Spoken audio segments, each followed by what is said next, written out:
वचन, सत्य वचन, जीवन वचन, हर घर में ईश वचन, हर घर में ईश वचन।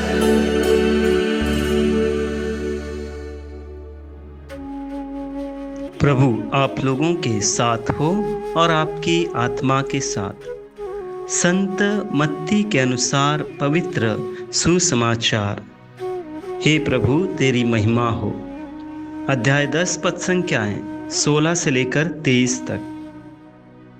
ईसा ने अपने शिष्यों से कहा, देखो मैं तुम्हें भेड़ियों के बीच भेड़ों की तरह भेज रहा हूँ।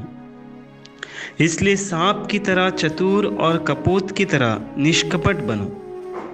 मनुष्यों से सावधान रहो, वे तुम्हें अदालतों के हवाले कर देंगे और अपने सभागृहों में तुम्हें कोड़े लगवाएंगे। तुम मेरे कारण शासकों और राजाओं के सामने पेश किए जाओगे, जिससे मेरे विषय में तुम उन्हें और गैर यहूदियों को साक्ष्य दे सको। जब वे तुम्हें अदालत के हवाले कर रहे हों तो यह चिंता नहीं करो कि हम कैसे बोलेंगे और क्या कहेंगे। समय आने पर तुम्हें बोलने का शब्द दिया जाएगा, क्योंकि बोलने वाले तुम नहीं हो, बल्कि पिता का आत्मा है जो तुम्हारे द्वारा बोलता है। भाई अपने भाई को मृत्यु के हवाले कर देगा और पिता अपने पुत्र को। संतान अपने माता पिता के विरुद्ध उठ खड़ी होगी और उन्हें मरवा डालेगी। मेरे नाम के कारण सब लोग तुमसे बैर करेंगे, किंतु जो अंत तक धीर बना रहेगा उसे मुक्ति मिलेगी। यदि वे तुम्हें एक नगर से निकाल देते हैं तो दूसरे नगर भाग जाओ। मैं तुमसे कहता हूं, तुम इस्राएल के नगरों का चक्कर पूरा भी नहीं कर पाओगे कि मानव पुत्र आ जाएगा। प्रभु का सुसमाचार। क्रिस्त की जय। प्रभु यीशु क्रिस्त में प्यारे विश्वासियों, आज पवित्र सुसमाचार द्वारा प्रभु हमारे सामने उनकी शिक्षाओं पर चलने और अंत तक दृढ़ बने रहने के लिए सुंदर वचन को उजागर कर रहे हैं। और उस दृढ़ता का साधारण अर्थ है प्रभु के नाम की साक्ष्य देना। प्रभु कहते हैं, तुम सांप की तरह चतुर और कपोत की तरह निष्कपट बने रहो।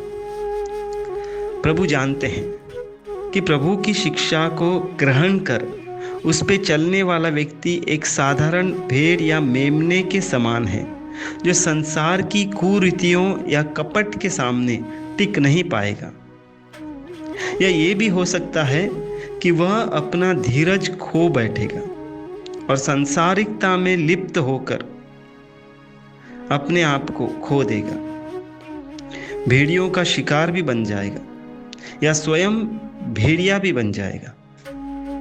इसी कारण प्रभु हमें जब कह रहे हैं कि मैं तुम्हें भेड़ियों के बीच भेड़ों की तरह भेज रहा हूं, तो वह किस तरह से उनके बीच रहना है इसकी सलाह भी देते हैं।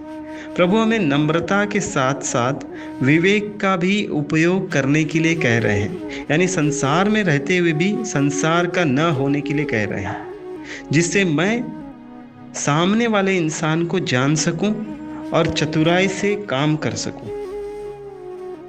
अब इस वचन को हम हमारे जीवन में किस प्रकार से कार्यान्वित करते हैं वह हम पर निर्भर है। चतुर बनना, किंतु किसी को परेशानी में न डालना। अर्थात यदि मैं किसी रास्ते पर चल रहा हूँ और मुझे ज्ञात है कि सामने गड्ढा है, तो ज़रूर ही या तो संभाल के चलूँगा या रास्ता ही बदलूँगा, ताकि मैं प्रभु का कार्य करते हुए, प्रभु के वचनों पर चलते हुए आगे बढ़ सकूं और अपने आप को प्रभु के आगमन के दिन के लिए तैयार कर सकूं, या इस संसार में रहते हुए भी प्रभु की ओर अपनी दृष्टि लगा सकूं। हम प्रार्थना करें।